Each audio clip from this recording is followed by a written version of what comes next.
Let's go, Brandon. I agree. You're goddamn right.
Very nice.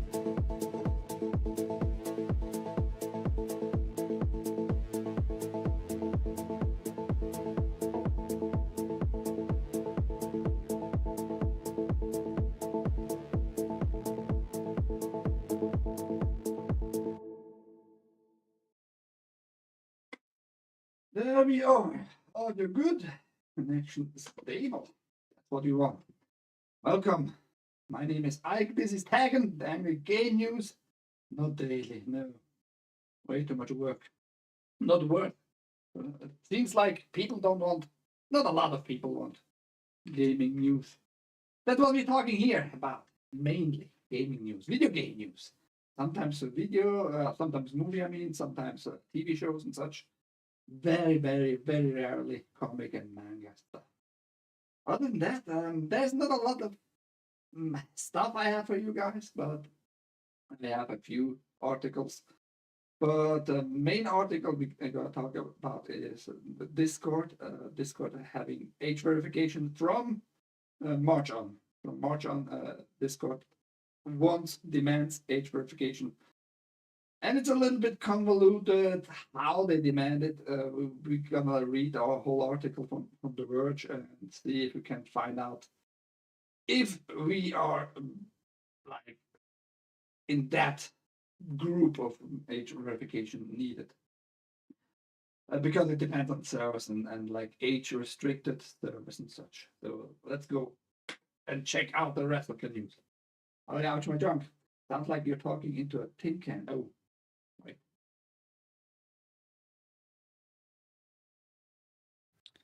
I haven't switched to this microphone. Yes, the microphone way back on the other table picked me up. Now it's good. Yeah, let's get this started. Rumor: Final Fantasy VII Remake Part 3 skips PS5 exclusivity. Will be multi-platform straight away. The final part of Final Fantasy VII Remake trilogy will not have any kind of PlayStation exclusivity tied to it whenever it comes out, a new report claims.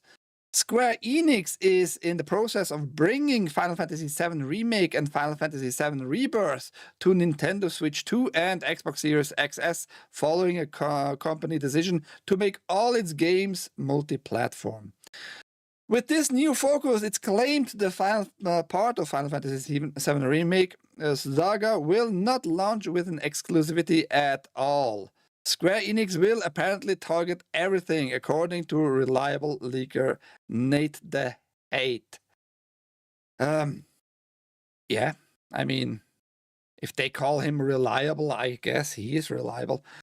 And Nintendo already told us Square Enix is working very hard to release all 3 parts in a package later on this year. Because the first two parts of the remake already working fine, and the release is, I think, imminent next month or something like that. Very, very close, or already have been released. At least one of those. Oh, yeah, Masquerade. I've already about integrated and pre-ordered Rebirth on Switch 2. There you go. On Switch 2, it seems to work like super well, and since last time I reported, they are not changing the engine for the third part from Unreal Engine 4 to 5. It's gonna work the same well on the Switch 2. So they are absolutely, like, I would say 95% confirmed they are gonna release everything at once for all the platforms. Which is interesting, and Sony lost a little exclusivity there once more, which is weird, right? Back in 2024, the Japanese publisher said it would be aggressively pursuing a multi-platform strategy from that point on, as it strives to maximize the acquisition of new users when launching a title, and that are recurring users after starting management of a game operation. Maybe it pays off for Square Enix. I'm not sure. I think it was a good move on the original PS4 with the first part, having it exclusive. It made me at least buy the game, just saying, and the PS4. Pretty much. Yeah. I have a PS4 again. Unfortunately, I was bamboozled. Not a PS4 Pro. I mean, it works, but I would like to have more performance. That's what I can say. On the bright side of things, my PS4 is an older firmware version, and it worked straight away with jailbreaking, soft jailbreaking, that is. And I loaded one game up, from sources. Nobody needs to know those sources, but it worked straight away. I just don't like the fan. I might need to open it up and see if I can maybe clean up the console to free the airflow. Who knows? Sucksman, are you going to fuck up the seller? No, because he also... I have not the games here. It was not included in the description either. He gave me like 7 additional games with it. Not that I bought it because of the games, because the performance is like all the time with a Pro. It's not just sometimes, right? So I would rather like a little bit more performance for the same price than 7 games, and only 2 of those games I'm gonna play ever. So yeah, mixed feelings about that seller. But it was overall a good price, around about $140. Even for a PS4 normal, a white one, it's an okay price. Anyhow, I'm reporting on this, but not on the whole thing. Overwatch has had an overhaul. The whole IP pretty much got an overhaul, a little bit bug fixing, glitch fixing, adjustment and all that. And the biggest change for many people might be actually the name though. Overwatch 2 drops the 2. It's just Overwatch again. During Blizzard's Overwatch Spotlight presentation, the company announced some of the biggest updates in the hero shooter's decade-long life. However, one of the most notable changes revealed wasn't an addition. It was a subtraction. Overwatch 2 is dropping the 2 from its title and will just be called Overwatch moving forward. And you can read the whole article. I think it was just kind of important to tell people about that Overwatch is still around. Many people still play it, and they are losing, though, a lot of players to Marvels, to the game Marvels, and of course Arc Raiders. That's how it is. But now you're back to the Overwatch name. That was already a stupid decision back then, because visually it didn't look different really that much. It had just different character. The gameplay was different a little bit and all that. I never liked it though. So there you go. PS5. So selling pretty well, especially over the holiday season. Globally, in Japan, the Switch 2 was sold more than the PS5. But they have reached another milestone pretty much. PS5 shipments top 92.2 million. A total of 8 million PlayStation 5 units were shipped during the 3 months ended December 31st, 2025, which is down 1.5 million from the same period the previous fiscal year. Here are a couple of additional statistics. There are 132 million monthly active users on PlayStation Network as of September 30th, 2025, which is up 3 million from the same period the previous fiscal year. Which is not a big bump, like upwards in subscriptions numbers, but it's better to have like a little bit something more than to lose subscribers in general. PlayStation 5 and PlayStation 4 software combined sold 97.2 million units during the 3 months ended December 31st, 2025, which is up 1.43 million from the same period the previous fiscal year. 13.2 million units were first-party titles, which is up 1.6 million from the same period the previous fiscal year.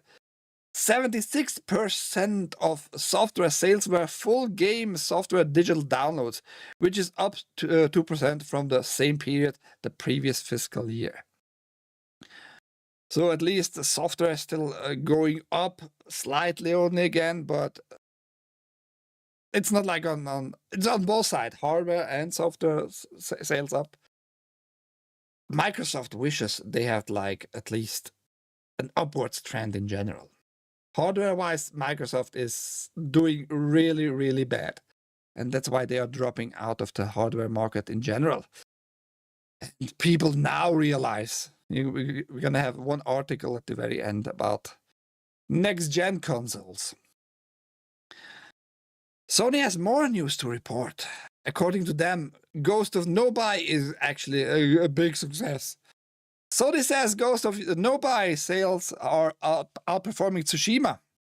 Speaking during an earnings call transcribed by VGC, the platform holder stated that Yotai exceeded the sales of the previous title in the same period of time and significantly contributed to its latest results. Sony did not share a specific update sales figure for the Sucker Punch title. In its previous fiscal results, it said Ghost of Yotai had surpassed 3.3 million units sold as of November 2, a month after its initial release. This likely put it roughly in the line with Tsushima, which sold 2.4 million units in the first 3 days.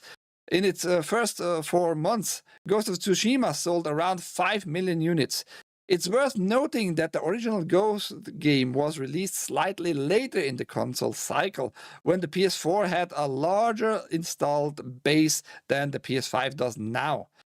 They try to make it sound like, yeah, Ghost of Yotai is so good. We are in the middle of the life cycle of the PS5, and it's selling better than Ghost of Tsushima, which was very well customized and modified to work on the PS4 hardware, and that's console's life cycle ending, which is not true because PS4 is still getting new games all the time too. Not like the same games, but overall it's still getting like supplies of games. So the lifetime of the PS4 is not ended yet, so shut up.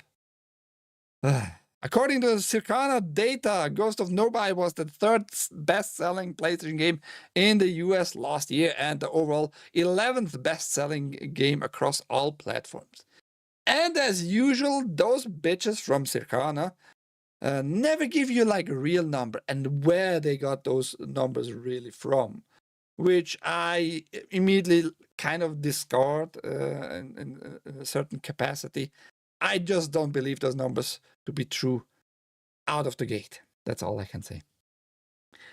PlayStation isn't as good as it was pre-global standards censorship, Herman Hulst, and making so many woke first party, but it's still the best console space. Well, El Mascarada says something different. For him, Nintendo is the best out there. Yeah, I don't know if we can trust them. Especially because the marketing campaign for Ghost of Nobai was much, much bigger. They spent so much millions of dollars for the global marketing campaign for Ghost of Yotai compared to Ghost of Tsushima. I don't believe that it has anything to do with the word of mouth, like promotions from people to people telling, hey, yeah, you need to play this woke-ass trash game, man. It's so amazing. With this non-binary, gender fluid, Erika Ishii. Yeah, people forgot that already, huh? I mean, I always said that gameplay-wise, from the very beginning, it's not going to be anything like disgusting or anything wrong with the gameplay. It's going to feel the same overall, but it's not going to be like better. It's just not going to be better. And it's a shorter story and all that too, and a lame story in general. En det har jag också. El Nintendo. Yeah, sure. Arcade Archives 2 announces a Rave Racer. Rave Racer? Don't you mean Ridge Racer? Maybe Rave Racer. Rave Racer console archives revealed. A new game has been announced for the Arcade Archives 2 line, which is Rave Racer. It's planned for both Nintendo Switch and Switch 2. Additionally, console archives have been revealed. These include Doraemon, Sonic Wings Special, which is a top-down shooter, and Cool Boards, which is the snowboarding game from the original PlayStation 1, and Ninja Gaiden 2, the Dark Sword of Chaos. The latter two launched today, which was yesterday week. And Cool Boards looks like it's going to be just smoothed out on the PlayStation platforms. On the Switch, it seems to be more original and just running way better without any like stuttering or any of those little issues. So if you're into the old school arcade games, you should maybe try out Arcade Archives 2. Those games you can buy additionally separated, like Ninja Gaiden and Cool Boards, or I think about $5 or something like that. Very cheap overall. Cool Boards, platinum game on the PlayStation 1. Very successful. Even Cool Boards 2 has become, as far as I remember, a platinum game too. World of Warcraft lead sometimes wishes Blizzard hadn't called it Warcraft because it sounds intimidating, admits the MMO's executive producer and VP. Oh yeah, because World of Warcraft it's including war and it's bad. It's a fucking video game and you see it, no blood almost in the whole game at all. Never really. So shut up. Stupid. They'd like for it to be boast a bigger, more diverse audience, with executive producer and vice president Holly Longdale revealing as much to the game business during a recent interview. This extends to the Warcraft name in its entirety. Now just the 2004 MMO. Not just, sorry. Why did I forget to say the T? It's a fantastic IP. In my humble opinion, it's been underutilized, and I just want to bring it as many people as possible. One day, as Longdale puts it, would be my reading today again, horrible. One way, as Longdale puts it, would be to make it more approachable to folks, and that means evolving what Warcraft means, what it is, and where it is going, she says. We want it to be approachable by making it even more exclusive and more, diverse. Yeah, because it's not diverse enough. You're playing orcs, and you're playing elves, and you're playing Draenei's, and you're playing wolves. And it's not diverse enough, man. It's just not. Chris Metzen is sometimes like, I wish we hadn't called it Warcraft. It sounds intimidating. Longdale doesn't necessarily agree, though. But I'm like, nobody really thinks that about Warhammer. Yeah, because it's a game, it's a video game, and it's about war. So why not put that word war in your IP? It's an understood name. I'd argue she's correct here, not to mention the fact that Warcraft doesn't really have to sound friendly anyway. The storylines often deal with difficult topics, and yeah, war. It's central to the IP, and I'm not alone in thinking so. I'm not going to read the rest because it's just more gobbledygook by high-ranked executives and managers in Blizzard, especially Chris Metzen. That dude can go fuck himself. He's making his own fucking IP, the IP that made him a known figure in the whole industry. He's bitching about the name, really? People love Warcraft still. Not me anymore, but bitching about the name Warcraft, the thing that made you known to the whole world, mainly. What a douchebag. What a fucking douchebag. And you really think that some people are going to be like, at least adults, right? Okay, I'm a 25-year-old tranny, black tranny, disabled, whatever, right? I hear the name of the game, World of Warcraft. Oh shit, it has war in it. I'm not going to be inclusive enough in this game. I'm not going to be seen in this game. You really think people think like that when they hear about such a game?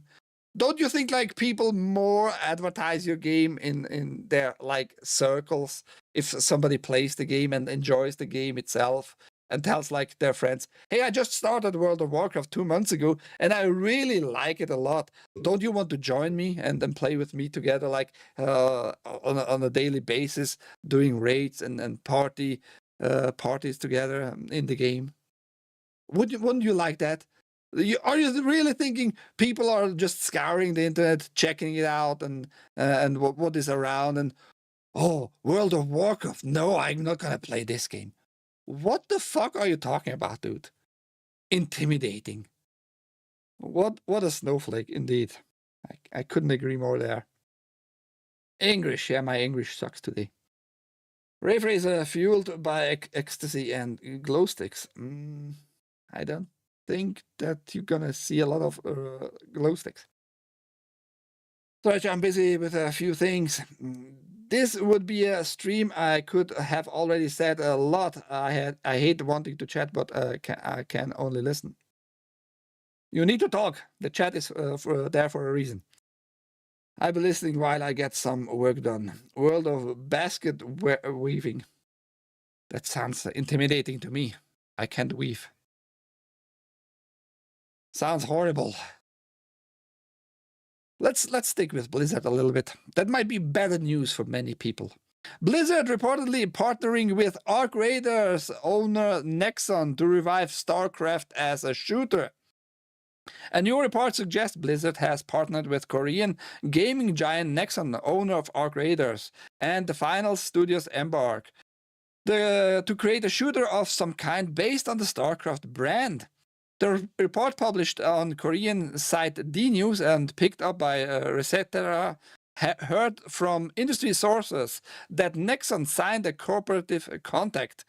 Don't you mean contract? But maybe it's a contact, I don't know. Last year with Blizzard for content development related to the StarCraft IP. This news follows suspicions from earlier this year that Blizzard is preparing a StarCraft-related announcement for BlizzCon this year in September. Those reports in turn follow talk from the last year that Blizzard is working on a StarCraft shooter. Well, for 2 decades, yes. If this is true, it will be Blizzard's third known attempt to make a StarCraft shooter. The first attempt, StarCraft Ghost, was public and was cancelled almost exactly 20 years ago. The second attempt was never announced, but was said to be codenamed Ares and cancelled in 2019. Yeah, many people were super hyped hearing about Ghost after StarCraft 1, because the first StarCraft was very beloved. And having a shooter in this scenery, in this lore, people were super excited, but they never did anything anymore. Then they announced a new project and it sounded like it's going to be just picked up again, the Ghost. Yeah. I don't know if it's going to be successful, if it's going to come out. Maybe Blizzard learned a lot from Destiny, like how a shooter should be done, like just gameplay-wise. Lore-wise, it's StarCraft. You're going to build pylons somehow. The next Horizon game is a colorful 3-player co-op game. We talked about that in the past, that Horizon is going to have a new game, and we talked about the whole mess up with Tencent trying to make a similar game in the universe of Horizon, but Sony said no, and they have a lawsuit going on, and I think they figured it out completely now. We don't know if money changed hands. And right after the agreement that they are not going to pursue the case anymore from Sony's side, they announced this new game, which is actually seems to be more like a mobile game, but for all the platforms at the end. For now, it's going to be for PC and PlayStation 5. The next game in the Horizon franchise, after Horizon Dawn and Horizon Forbidden West, is something very, very different. Horizon Hunters Gathering is a solo or cooperative action-focused hunting game with a vibrant art style and no release date. Hunter's Gathering is a tactical co-op action game for up to 3 players, though it does also support a solo play with NPC bots. There is no release date from Hunter's Gathering, but it will be launched on both PS5 and PC. And I think it's just fair to show you how I absolutely not waiting for this, and I am excited to not put it on my wish list, and I'm super excited to not buying it when it's going to be released. I like Horizon. I haven't played the Forbidden West yet, and we're gonna just watch the trailer together. How about that, guys? Because you're gonna see a lot of color. Yeah, it is very colorful. Oh, Gab. Gab comes in for the gayness. Good on you, Gab. From the ashes. And as usual, YouTube is lying to us. The old world. I don't mind the art style in general. I'm okay with it. For ages, they were the guardians. Like the animation is integrated in the whole background. It's like one picture, but a moving picture. They're getting deadlier by the day. So just visually, I'm super okay with it. I don't care for a change there. People are dying. That's why our leader gave me this command. At least, we have to point that out. At least she has become a little bit more prettier since the last time. She looked okay, very good actually in the first one. In the second one, Forbidden West, she was made like in this uglish butch woman. Now she has been a little bit cutified again. I'm okay with it. Fight back. And to do that, we need a team. Soldiers. You have different classes, it seems. That looks like a quick hunter type-ish dude. And that is for Gab. That is for Gab. The big beautiful lady. The tank. The tank character. The tank class. who may have crossed it now and then. Infiltrators. And I was fine with the music up to this point. Now it sounds like they try to be like badass synth music vibes, hardcore synth vibes, but it doesn't sound badass. It sounds just like, why? That looks like a more beast taming character class, like a support class. And champions. Another one with this bright hair color, not blue and not green. Wow, amazing. But the kind of a similar hair color like this fat character we just saw. Who shine in the light. Upstarts. Whose stories are... I mean, you see clearly it was, the concept was, they wanted to release this on mobile only first. Looking for one last shot. Not using a lot of PC-like resources.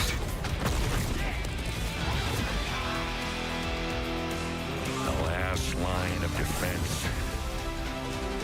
I don't know, gameplay-wise it might be fun. Those who need it most. But the fact that they needed like this, those inclusive characters. Greatest hunters in the land. Mainly, I don't know, man, why? Do you think fat bitches on this planet really really need to be included. Like you're gonna make so much more money because they want to be seen as usual. It's hunters. And don't get me wrong, I don't have really anything against fat bitches out there. We all different individuals, but that's not why I play a game. Gathering. I don't want to be really seen in a game. If I see like similar traits, like mine, fine.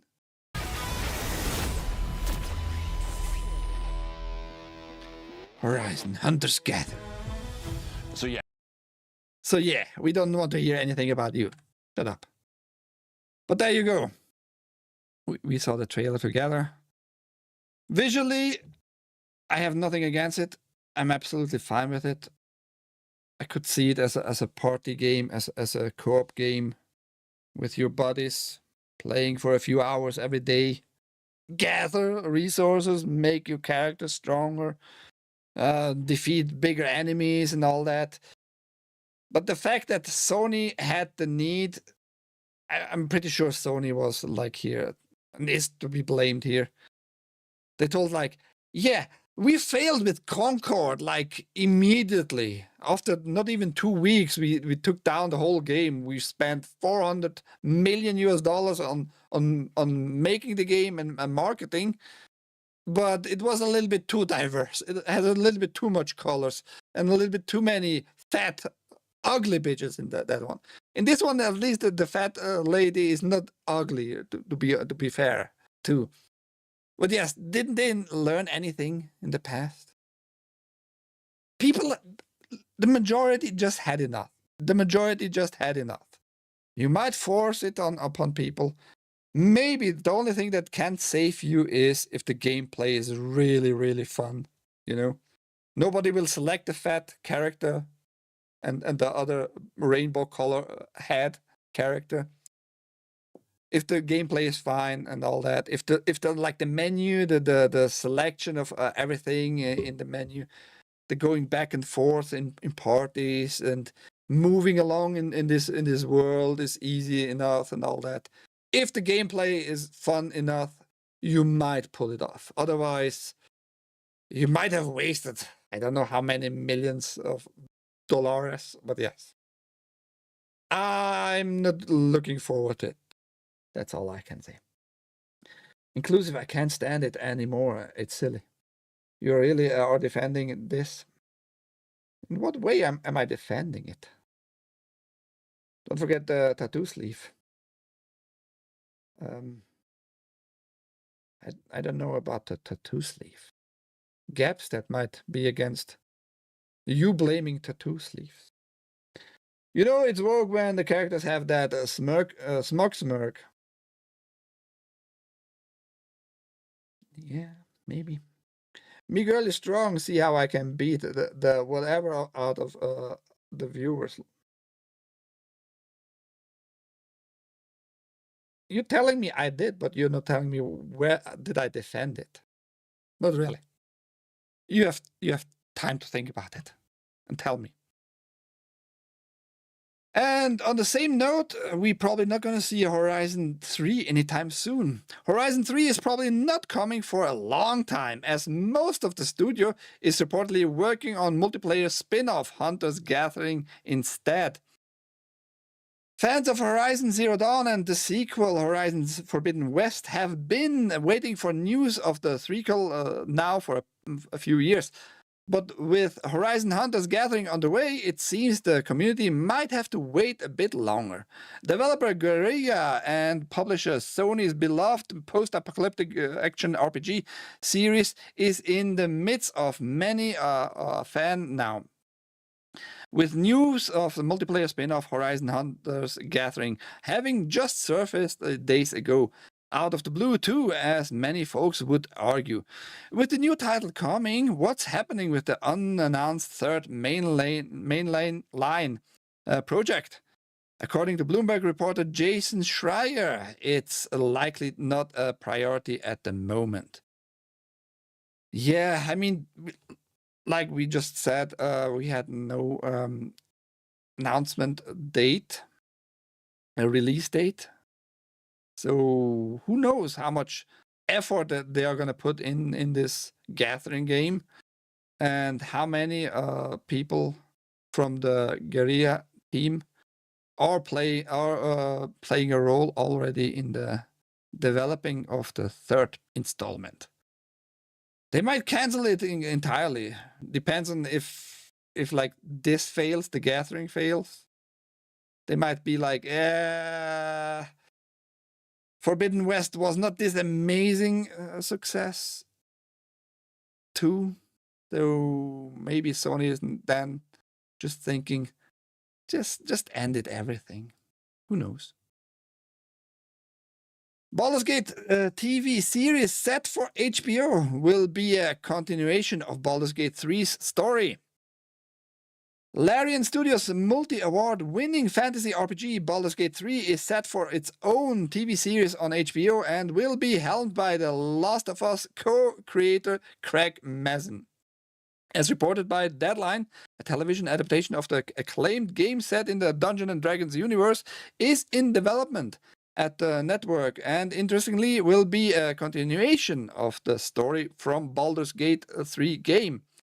The television show will reportedly take place after the events of the Larian's RPG and follow the characters players grew to love over the time as they grappled with the aftermath of its world-changing ending.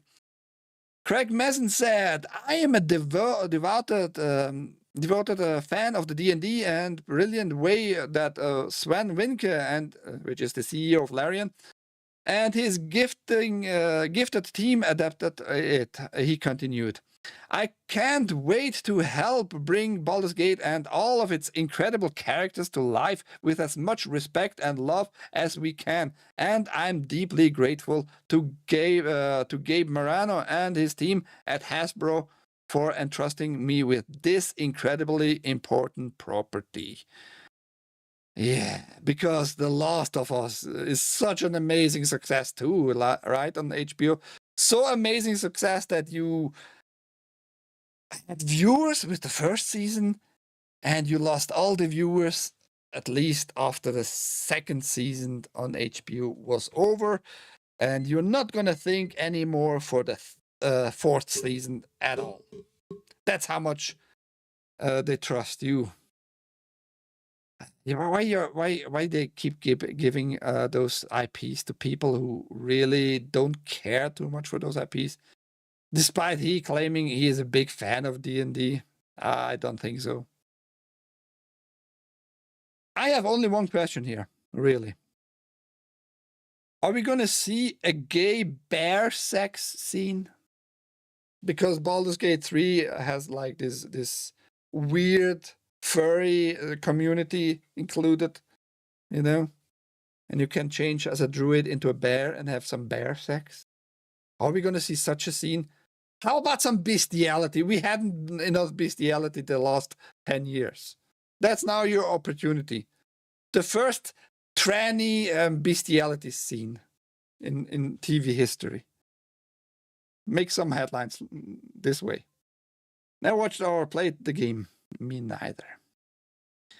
But yes, who knows? We have to wait. And that's just another sign that my claim I did last year, mid last year, that we are probably entering, and now I'm just being like assured and giving proof once more that the next decade is going to be going from the superhero era into the game adaptation era. Another game being adapted for TV or movie. Oh, big Z. Never played the game either. Supposedly it's so amazing. I can't get into it. I tried with Baldur's Gate 1, 2. Was after that not interested in 3 either. So yeah. Roblox advertises AI tools that immediately rip off Clair Obscur Expedition 33. We saw last week Google launched for the public their new engine that makes video games. You just type in a prompt what you want to see, and it's gonna mix those characters, and you can play for 60 seconds in a game made by Google. And Roblox was like, hold my beer, I can make more bullshit. The Roblox Corporation just revealed its new real-time action conditioned world model, a generative AI tool for producing interactable videos that seems to work exactly like Google's Project Genie, which launched last week. While that one was able to rip off Mario and Zelda, Roblox version is plagiarizing 2025's Game of the Year. We've seen several immediate uses for our Roblox world model, the company announced on February 5th.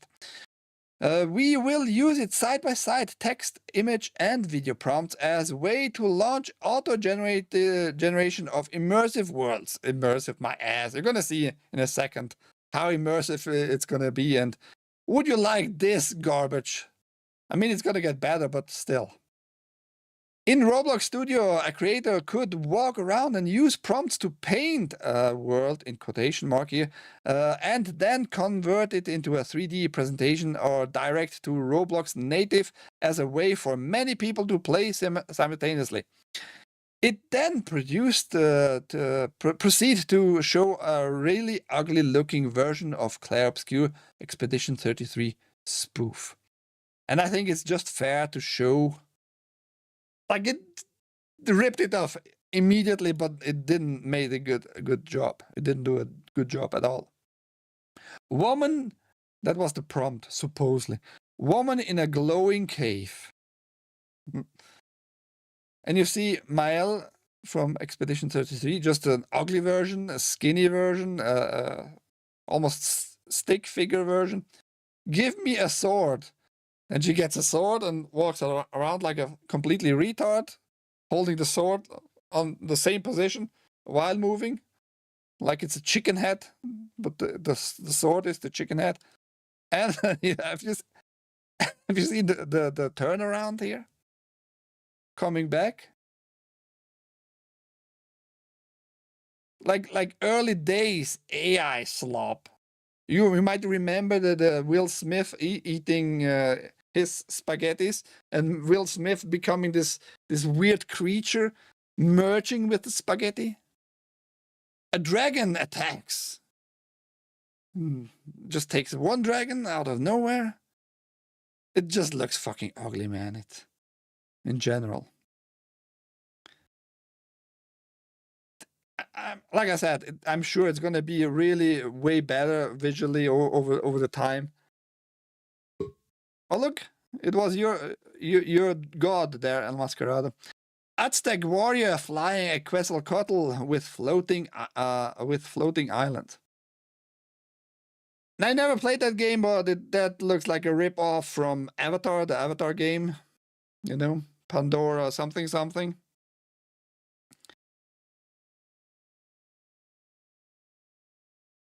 If it's in real time, I'm kind of impressed it can do that, sure. But it still looks... I want to puke, man. I want to fucking puke. Land and disembark. Oh, yeah, it just merged out of it and glitched out of existence there. I would say Google did a little bit better job so far. The thing is, Roblox has a lot of money. And when they can integrate this system into their Roblox system, which Roblox is just a platform, a marketplace, but if they can integrate it and make a subscription out of it, meaning you are being a Roblox game creator, pay them maybe like $50 a month, $100 a month, depends how much like resources they want to give it to the subscription users. They might pull off something very impressive in a year or so. For now, like, this seems like pre-alpha nonsense, really slop nonsense. AI Slab, I did buy a remake of an old PS1 game from Mission 3. Oh my god, the studio used AI and on top, absolute slow. They ruined the peril of a game. I'm so sad. BG lie is okay. Like it's okay. I never touched the third one. Could anyone understand what BB was saying during the halftime show? I couldn't. BBO, I think you halftime show. You're obviously talking about the Super Bowl, and BB. I just saw it after the whole thing happened, and I didn't watch anything on social media. You mean Bad Bunny, right? And he probably just sung only in Spanish. Nobody cares about that shit. That dude looks already like a Mexican fagotto.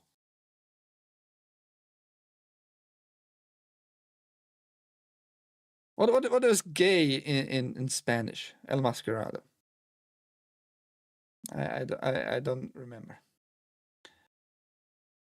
It was very dirty. Looks sloppy. Also, I don't hold Aztec ancestry. You don't know. You don't know. Maybe there's a lot of DNA from the Aztecs. I have Poropeca and ancestry. Bad Bunny, the Mexican. Maricon? Joto? Well, Bad Bunny looks very, very Joto. Very Maricon Joto. Nintendo working to secure stable supplies of memory components to avoid hardware price rises. Yeah, the memory is still very expensive because they keep on buying up, and with I mean those data centers. And Roblox probably buying all the RAM for their AI slop. Nintendo is working on to secure a stable supply of memory components as prices continue to rise within the sector. Maybe you're coming in a little bit late into this game of buying up. Sony probably secured just prior before the price went insane last year a lot of memory. Because we had now some announcement by Kepler 2 or what his name was, and he usually is kind of very, very accurate with his predictions. The new Sony portable version of their PlayStation portable, PS6 portable maybe, is going to have either 24 gigabyte of RAM or 30, which is a lot for a portable. But if that's true, Sony most likely secured a lot of RAM, and they're going to fuck up the market for Nintendo in the near future. 2, maybe 3 years. In an earnings call and Q&A published today, Nintendo President Shuntaro Furukawa said that despite the price rises happening at a pace that exceeded our expectation, it did not have a significant impact on the hardware profitability in the third quarter, nor does it expect in quarter fourth result to be affected. Any decision to change the price will be determined comprehensively, taking into consideration not only profitability, but also other factors like the platform's installed base, sales trends, and the market environment, he said. Give me a second here. Oh, it's already over. Oh no, maybe not. Is it over? I had set up the alarm, but I kept talking and I missed the opportunity to get a PS4 Pro this time. Confirmed Pro for $125. Well, whatever. Anyhow. So yeah, what he is telling us here is they didn't anticipate it a need to buy a RAM already, because it's not only about profit for Nintendo, you know. He doesn't tell you that it didn't do that much better over this holiday season, the past holiday season. The PlayStation 5 outsold on the holiday seasons in the US and globally. the Switch 2. The Switch 2 did only better in Japan, which is weird because the PlayStation 5 was also a discounted version in Japan, the Japan-only version of the PlayStation 5. They did that after Nintendo made a Japan-only version of the Switch 2, but it didn't succeed there as much as globally. And price rise, it rised once, more or less, globally of the PlayStation 5 last year, but more like making less storage on their consoles. Mainly in Europe, it started that, but it's happening now globally, generally, with less storage for the same price of the PlayStation 5. Did you know Rumble has a big investment in the AI dev in the EU? No joke. Rumble doesn't have a lot of investments these days. Others invest in Rumble. It's the other way around. Rumble has only one big investment. It's with the North Data, and if you can call it a big investment, but they can make that investment only because Tether, the crypto, the stable coin, invested 700 million in Rumble. And Chris Pavlovsky, I mean, whatever Chris tells you these days, don't trust it right away. Don't trust it anyhow. So you need to define what is big investment. I mean, big for Rumble maybe. And is it gonna make Rumble better though? That's the question. Where was I? If the rise in memory prices continues for longer than expected, it may start to have an effect on hardware profitability. In this case, we will examine various factors to determine how to handle the situation.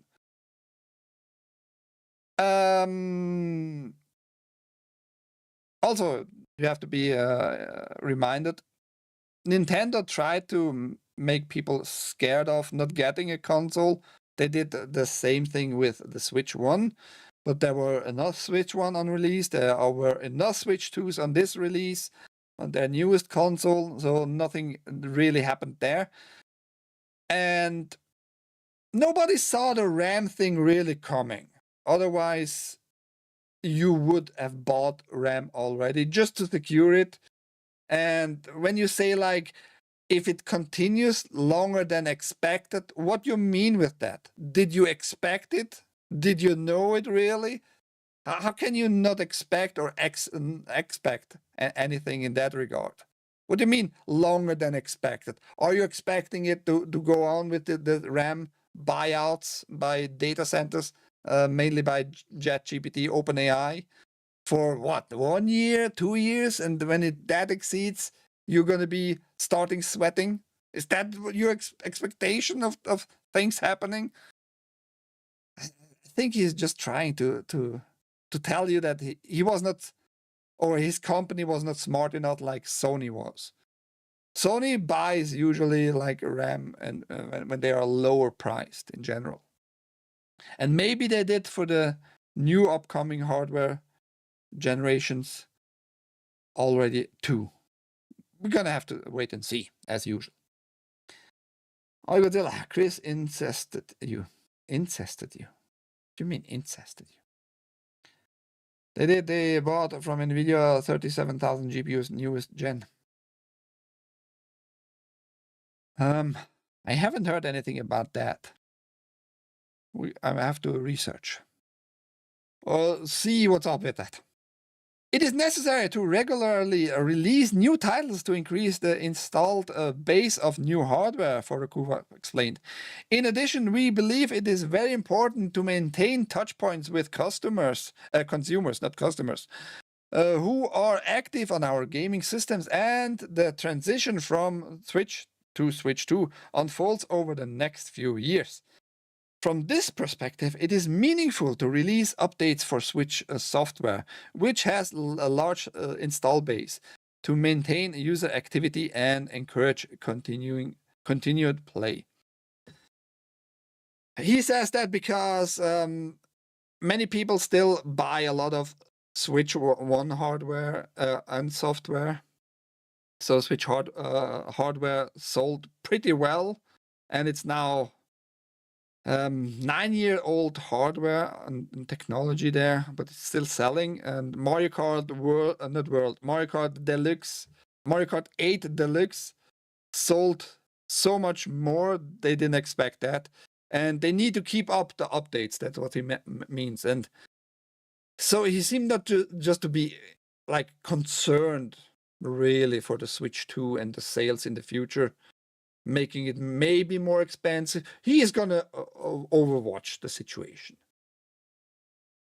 Unless something really terrible happens, that the prices just keep rising maybe again this year of memory, and they have probably not enough, but they tell you they secured something. I don't believe him. A lot of gobbledygook marketing speech here. A lot of gobbledygook marketing speech. He wants to calm down people. Maybe you're not gonna stay calm though after this news. Hard to say if anything is gonna change for us, like for me and my server, my channel on Discord. Discord will require a face scan or ID for full access next month. Discord announced on Monday that it's rolling out age verification on its platform globally starting next month, when it will automatically set all users' accounts to a teen-appropriate experience unless they demonstrate that they are adults.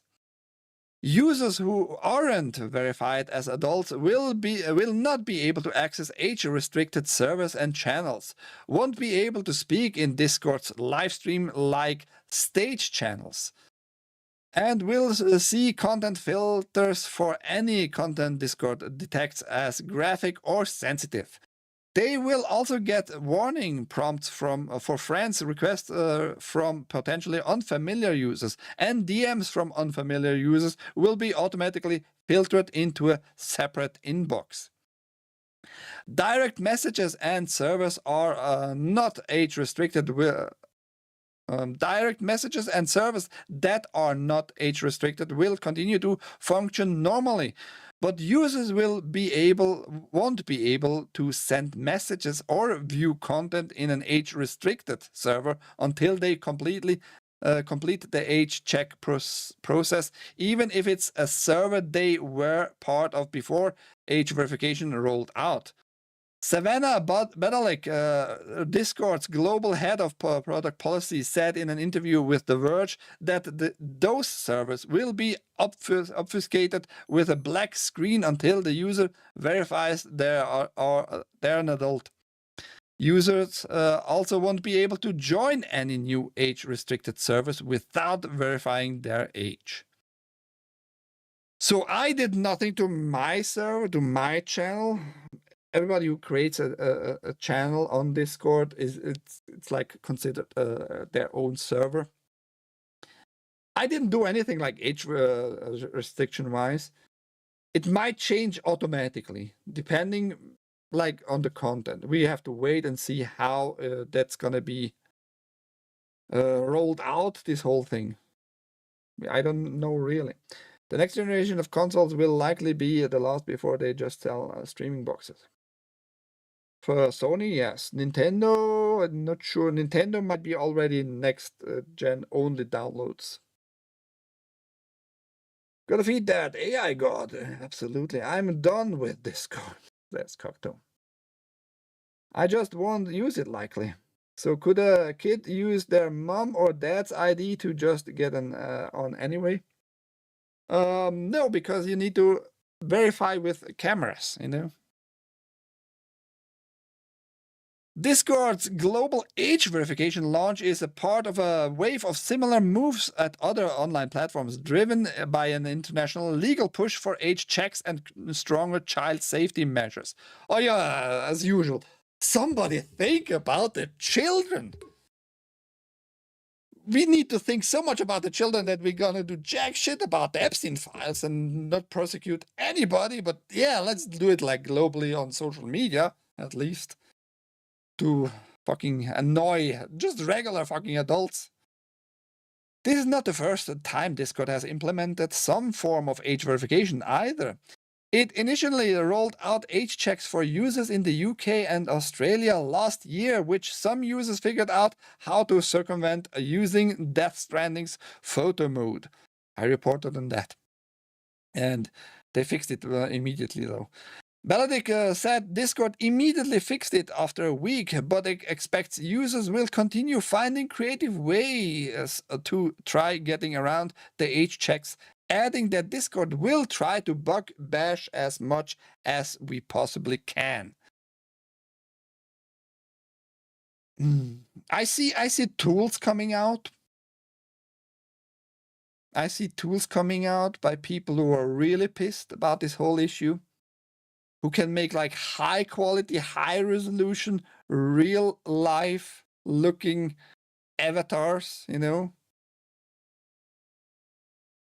just checking your head movement. You've maybe seen some of those on X. Especially one user was like very convincing me that we are at this point technologically wise. You just need probably a little bit more modern hardware, just an RTX series GPU, for example, to utilize the tensor cores, the AI cores and all that. And then you might be able to do like real-time head movement and being Arnold Schwarzenegger or Michael Jackson, just to show like the age of certain characters. And he did it like with multiple celebrities in one video. It looked very convincing. I don't know how much edit was put into that, you know, but it looked like he did it in real time, changing from one character to the next. Yeah. Yes.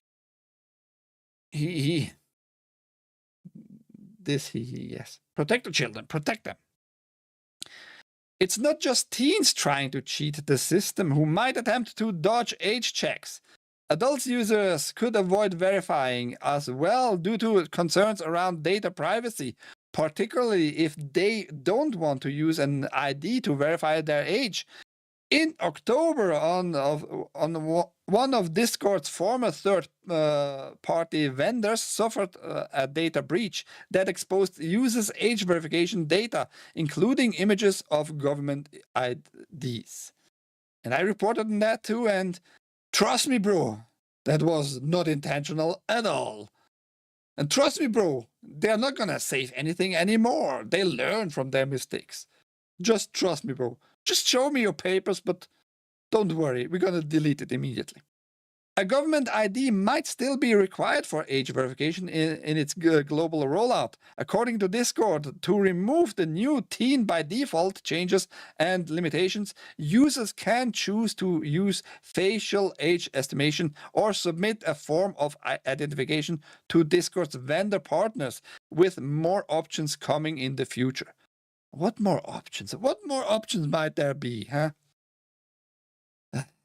Like bank accounts connections directly, your credit card information directly, phone numbers are out there. That should be enough these days, but who knows, right? The first option uses AI to analyze a user's video selfie, which Discord says never leaves the user's device. Which is bullshit. It sounds bullshit to me, at least. Otherwise, how does the AI, like running on a server, know what's going on your end? So somehow the data will travel to the server. In what form exactly and how much, I can't say, but somehow it needs to go. It's not going to run the whole AI on your system. Otherwise, there might be possibilities to circumvent the AI locally. So you are lying to me here, I think. And I don't like liars. Liars can go lick my salty balls, as usual. If the age group estimate, teen or adult, from the selfie is incorrect, users can appeal it or verify with a photo of an identity document instead. That document will be verified by a third-party vendor, but Discord says the images of those documents are deleted quickly, in most cases immediately after age confirmation. I just don't trust you. I just don't trust you. Maybe she doesn't know really how technology works in general. Maybe they found a way to do it really only locally, which I just don't think so. I'm really sure that's not how it works. Because you could use Discord only on your mobile phone, you know? And those mobile phones have like very limited AI capabilities. So the data is going to go out of your system. Menelik also says after the October data breach, Discord immediately stopped doing any sort of age verification flows with that vendor, and is now using a different third-party vendor. She adds, "We are not doing biometric scanning or facial recognition. We are doing facial estimation. The ID is immediately deleted. We do not keep any information around like your name, the city that you live in, if you used a birth certificate or something else, any of that information." Maybe she believes that herself. But probably like deep in the policies, it's like hidden that it's going to be stored with the third-party vendor there. Maybe they have a deal like outside of the terms of users agreement nonsense, right? I just think it's not like you're telling me it is. Is there any option to Discord? I went there after Gilded required a Roblox account. Well, facial what? Facial recognition or estimation. Yes, there is one. You have to stay tuned. I'm going to tell you how I prepared for that long ago. I have almost no users that, but it's an alternative if you want to circumvent this age verification bullcrap. If you have a high confidence that they are an adult, they will not have to go through the other age verification flows, Badalik says. She goes on to explain that the addition of age assurance will mainly impact adult content. A majority of people on Discord are not necessarily looking at explicit or graphic content. When we say that, we are really talking about things that are truly adult content and age inappropriate for teens or for a teen. So the way that it will work is a majority of people are not going to see a change in their experience. Even so, there's still a risk that some users will leave Discord as a result of age verification rollout. We do expect that there will be some sort of hit there, and we are incorporating that into what our planning looks like, Badalik says. We'll find other ways to bring users back. Like how? Like if I really don't want to give you my data, my biometrics in any way, shape, or form, how will you bring those users back in the first place? Because you're still going to demand the age verification. Are you going to give them a free hot dog, or a free cookie, or a free pommes, free fries, like in the scandemic? A free sausage, a free bratwurst, like I had in Switzerland, or a free cake, free donuts? Are you going to give something for free and then do the age verification on those people? Is it going to work with those people? That's my question.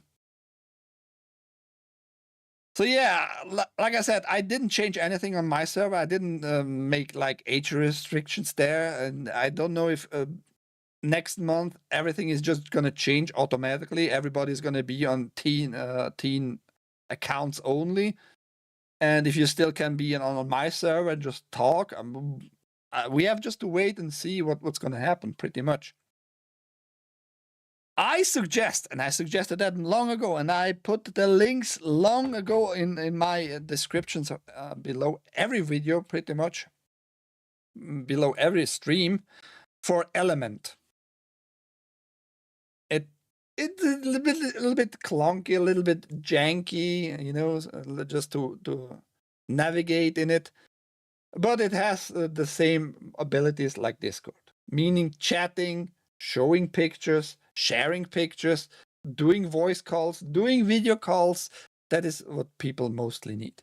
Doing party calls and all that. So Element is my suggestions to everybody out there. Like I said, link is down below to my Element server.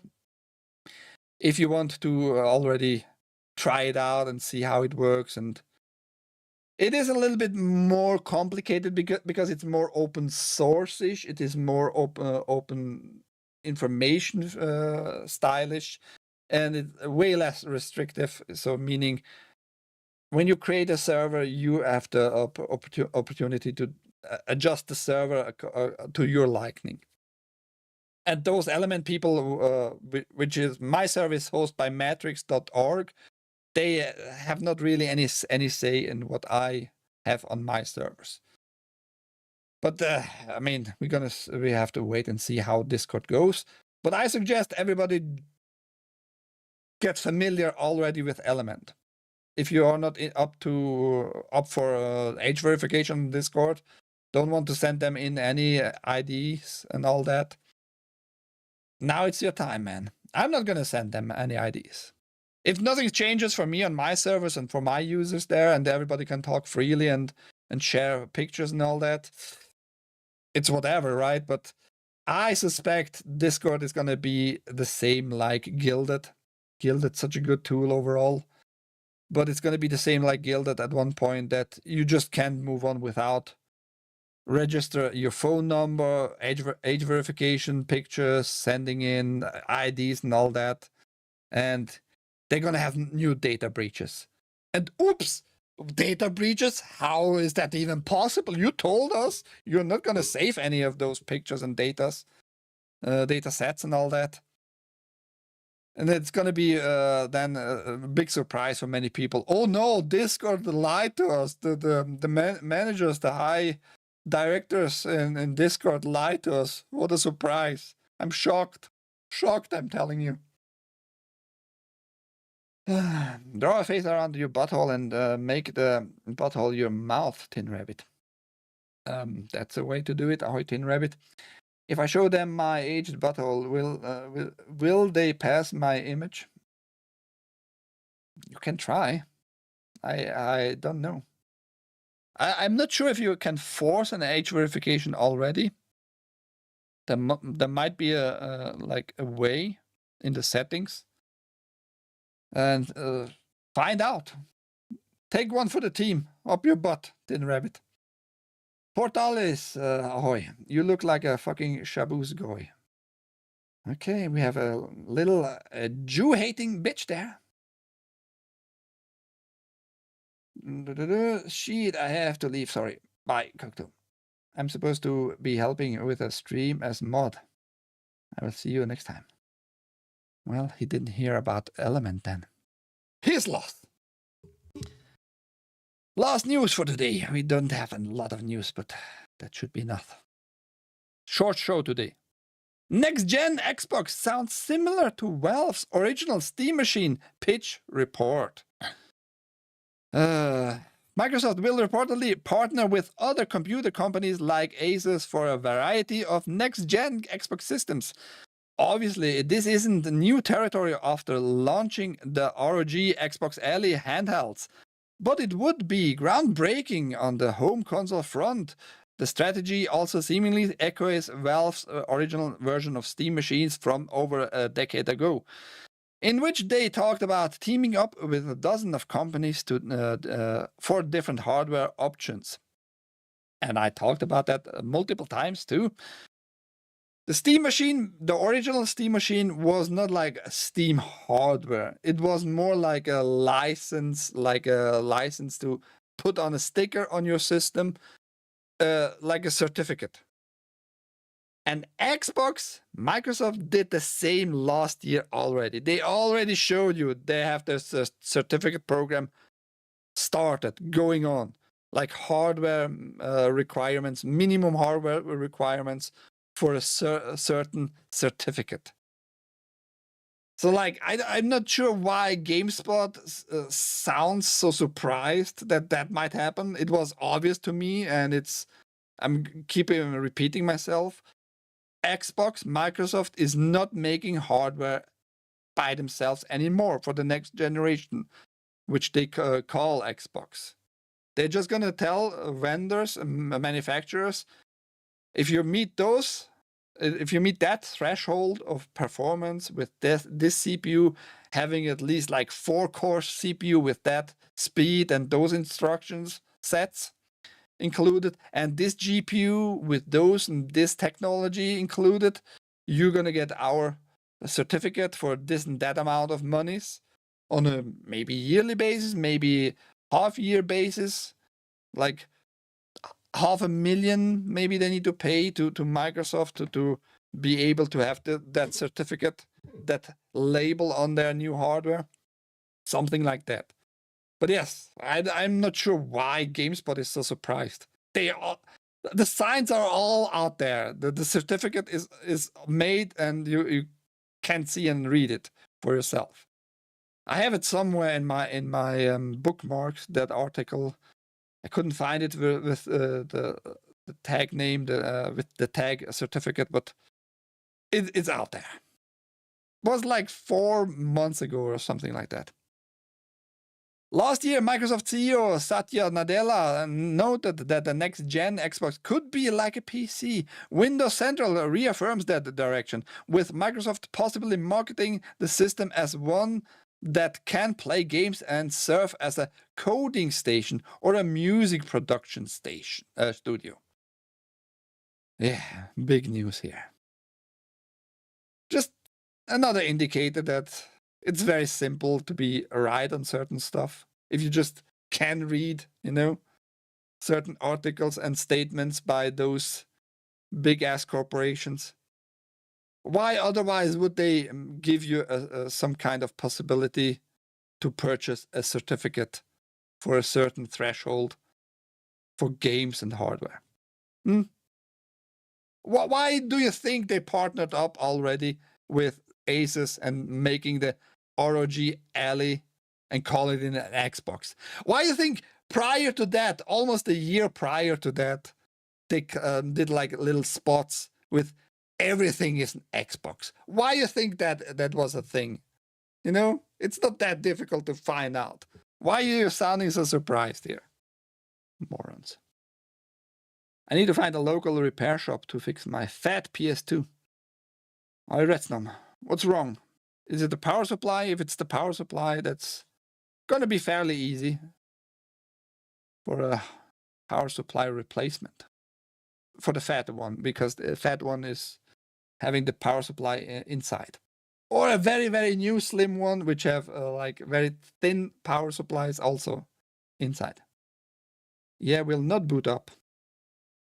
So if you don't see anything, any movement, no lights, it's the power supply. You can get those for cheap, and if you're not unfamiliar with a screwdriver and just... There are a lot of like videos, not on Rumble probably, but on YouTube, for how to open a fat PlayStation 2 and replace the power supply. Those power supply, I mean, we have enough time today.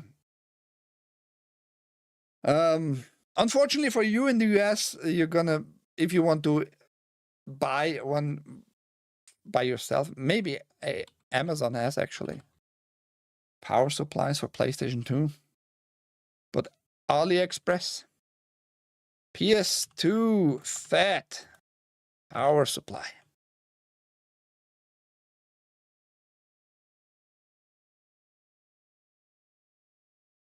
Power supply board 39001. The whole board you can replace for $17. Maybe even cheaper when you go scroll down. Those are all the same. That's usually the same manufacturer in China. The quality-wise, you will not get something much different. So you can spend only $13 and see if you can replace that, and hopefully it was only that. I think it's worth a try. Also, just to learn a little bit something new, probably. When it's a fat one, it's gonna be fairly easy just to replace the power supply. $13. I think that's worth a try. And you don't need to give them, maybe you need to purchase something else to get free delivery.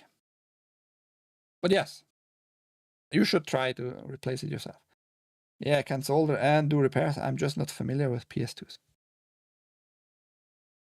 It's going to be easy, the power supply. If you need to solder on the main board, like a chip replacement or a mod chip installment, that's going to be a little bit more difficult because those soldering points are super small on the main board.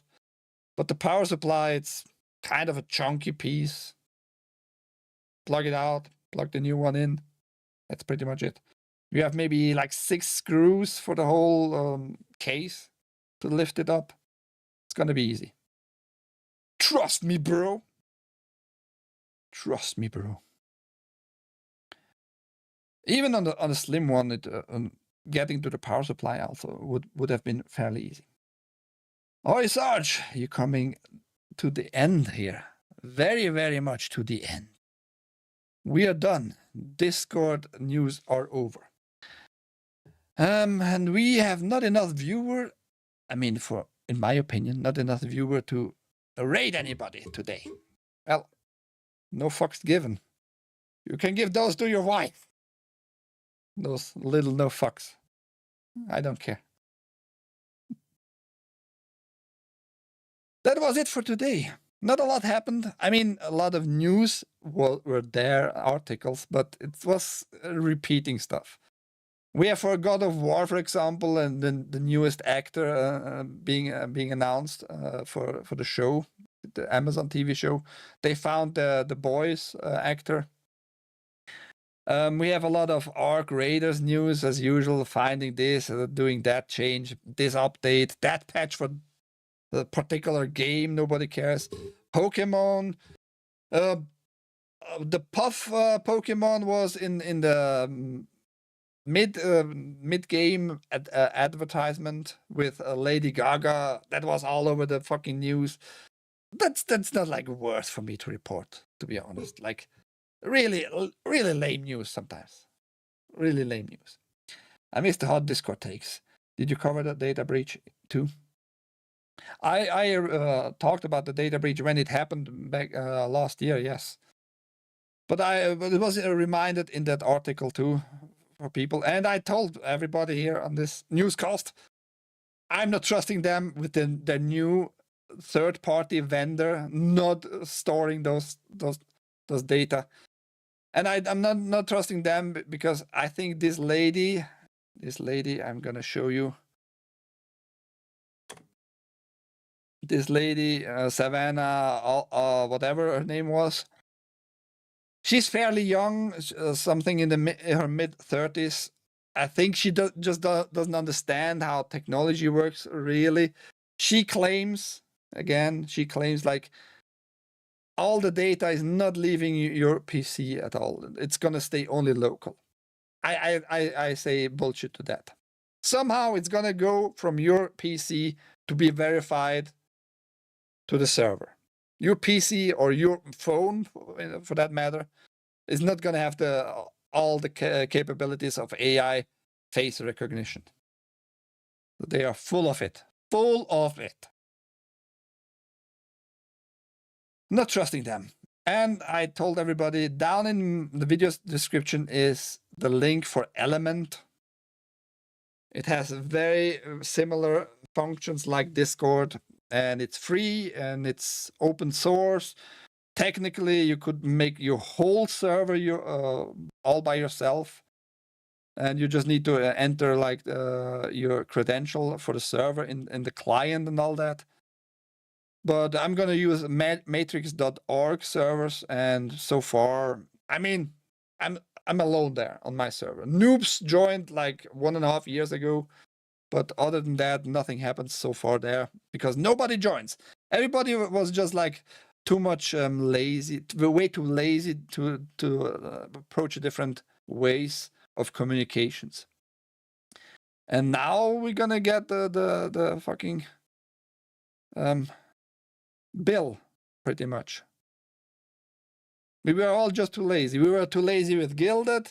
and many of us just jumped from Guilded to Discord, back to Discord pretty much. Then Discord made some approaches because of the UK and Australia with age verification, and now they are rolling it out globally. So I'm not big surprised.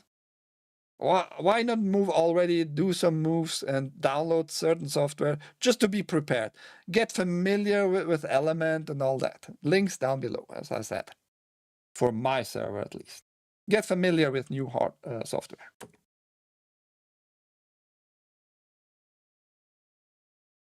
TeamSpeak has a ton of improvements to their service. Yeah, but TeamSpeak, I mean, the regular TeamSpeak has no video capabilities. And sharing pictures is, you can do it, but it's kind of difficult.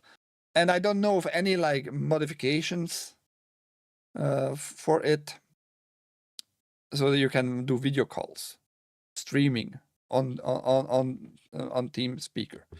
As a voice communication tool, it's still great, works perfectly fine.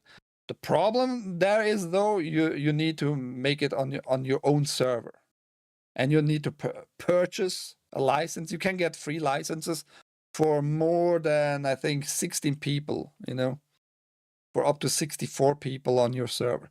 So it's not like for everyday users, you know. So it's a little bit more difficult with TeamSpeak there. I could set up TeamSpeak very easily on my VPS, but I have a VPS. Others don't have that opportunity. Send them a photo of your cat and tell you that you're a furry.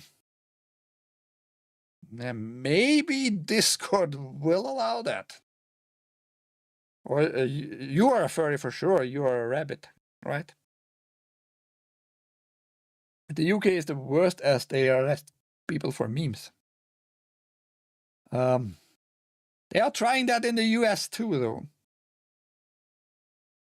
In certain states, if you just say anything against somebody who is just the Jew, they try to make some connection there. It is globally an issue with the censorship, unfortunately. But yes, Element is now, get familiar with it. Once more, link is down below to my server. Or switzerland.playit.com/element. You're going to be redirected. Download the client. The client is available for Windows, Windows ARM 64 processors, Linux, Mac, for the Android smartphones, for iOS. They have like for everything clients already too. So they are doing a lot of work there, and they might get a big bump in Element, because for now I don't know about any other tools that work similar like Discord, with the same abilities to voice call, video call, sharing pictures, little video clips and all that. Element. Still, can I say faggot on Twitter? I mean, you can say it, but that post might just, as usually, be shadow banned. Nobody's going to see it. Very simple. I got at least some viewer over 10. We're going to redirect you to some other people. Thank you for being around, guys. Element, link down below once more. Link down below, Element. Go check it out. Get familiar with it before you get censored and deleted from Discord, pretty much. Till next time, which is going to be at least next Thursday, we're going to continue our journey with Zero to get all the male companions, and who knows what she's going to do with those.